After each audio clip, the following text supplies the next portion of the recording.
A conselleira de Infraestructuras e Mobilidade Etel Vázquez presentou esta mañá xunto aos técnicos da Fundación Ría o proxecto de Estrada á Rúa, análise de actuacións na C305.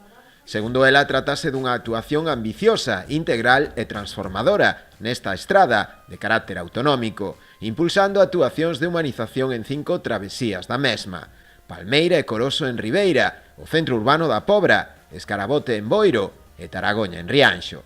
O proxecto conta cun orzamento total previsto que supera os 12 millóns de euros. Unha actuación ambiciosa, integral e transformadora na estrada C305, na estrada autonómica. En concreto quisemos estar para presentar este proxecto ambicioso no que estamos a traballar da man da Fundación Ría, pois para convertir a estrada a C305 nunha ría.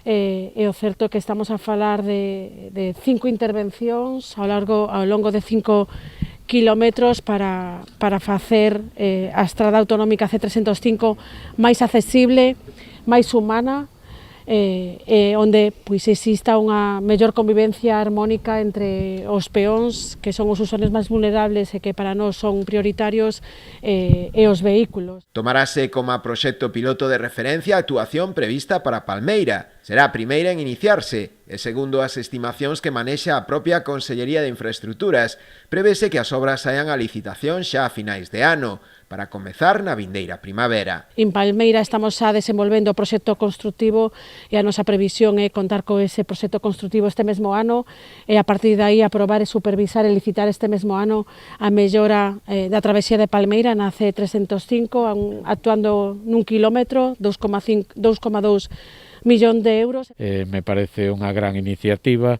que Palmeira pois poda ser a primeira tamén que sea referente para o resto dos concellos e das parroquias do que vai a ser o seu futuro, e esperar que sea unha realidade canto antes, non? O obxectivo das intervencións deseñadas pola Fundación Ría, en visión conxunta cos técnicos da Axencia Galega de Infraestructuras, buscan gañar espazo para as persoas, dende unha perspectiva global compatible coa actividade empresarial, comercial e portuaria de cada zona.